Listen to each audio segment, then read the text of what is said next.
ఈరోజు మనం unsupervised learning గురించి టోటల్ క్లారిటీగా మాట్లాడుకుందాం.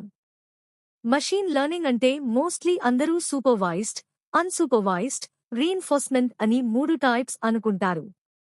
బట్ ఎక్కువ మందికి అన్సూపర్వైజ్డ్ లెర్నింగ్ అర్థం అయ్యేది కష్టమే. సో, గాళ్ళతో చెప్తా. డెఫినిషన్: అన్సూపర్వైజ్డ్ లెర్నింగ్ అంటే మన దగ్గర డేటా ఉంటుంది కానీ దానికి లేబుల్స్ ఉండవు. అంటే ఈ డేటా ఏ క్లాస్కి చెందింది అని ఎవరూ ముందే చెప్పరు. మోడల్ తనంతట తానులో ఉన్న ప్యాటర్న్స్, సిమిలారిటీస్, స్ట్రక్చర్స్ను గుర్తిస్తుంది. ఎగ్జాంపుల్: సపోజ్ మన దగ్గర 1000 స్టూడెంట్స్ డేటా ఉంది. వారి ఇంట్రెస్ట్స్, హాబీస్, ఆన్లైన్ యాక్టివిటీ. ఎవరు ఆర్ట్స్లోకి, ఎవరు స్పోర్ట్స్లోకి, ఎవరు స్టడీస్లోకి ఇంట్రెస్ట్ చూపిస్తున్నారు అనేది మనం ముందే చెప్పలేదు. మషీన్ లెర్నింగ్ మోడల్ అబ్జర్వ్ చేసి గ్రూప్స్, క్లస్టర్స్ క్రియేట్ చేస్తుంది. Types of unsupervised learning: 1. Clustering. Similar kind of ని ఒక గ్రూప్లో పెడుతుంది. ఎగ్జాంపుల్: ఈ-కామర్స్ వెబ్సైట్స్ ని గ్రూప్స్ లో డివైడ్ చేస్తాయి. High spenders, budget buyers, frequent visitors. Algorithms: k means clustering, hierarchical clustering. DBSCN. 2. Association. లో రిలేషన్షిప్స్ కనుక్కుంటుంది. ఎగ్జాంపుల్: అమెజాన్లో మీరు ఇది కొనుగోలు చేస్తే ఇది కూడా కొనుగోలు చేసే ఛాన్స్ ఉంది అని చూపిస్తారు. Algorithms: a priori algorithm, éclat algorithm. 3. Dimensionality reduction.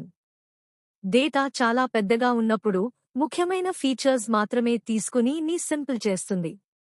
Example: face రికాగ్నిషన్లో కళ్ళు, ముక్కు, పెదవుల ప్యాటర్న్స్ మాత్రమే తీసుకుని గుర్తుపడుతుంది.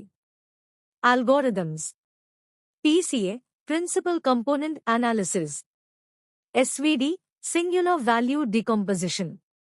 Algorithms in detail: k means clustering ని K గ్రూప్స్ లో డివైడ్ చేస్తుంది.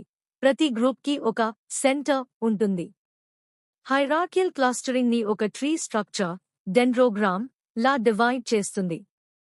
అప్రియోరి అల్గోరిథం షాపింగ్ ప్యాటర్న్స్ గుర్తిస్తుంది. బ్రెడ్ కొనేవాళ్లు మోస్ట్లీ బట్ట కూడా కొనుగోలు చేస్తారు లాంటివి. PCA హై డైమెన్షనల్ ని చిన్న డైమెన్షన్స్ లోకి రిడ్యూస్ చేస్తుంది. అప్లికేషన్స్: 1. మార్కెట్ సెగ్మెంటేషన్ ని గ్రూప్స్ లో డివైడ్ చేసి టార్గెటెడ్ యాడ్స్ పంపించడం. 2. రికమెండేషన్ సిస్టమ్స్ నెట్ఫ్లిక్స్ లో మూవీస్ సజెస్ట్ చేయడం, అమెజాన్ లో ప్రొడక్ట్స్ సజెస్ట్ చేయడం. 3. Social media analysis similar type of content users కి రికమెండ్ చేయడం. 4. అనామలీ డిటెక్షన్ ఫ్రాడ్యులెంట్ ట్రాన్సాక్షన్స్ గుర్తించడం. 5. Medical imaging similar type of patient scan images ని group చేయడం.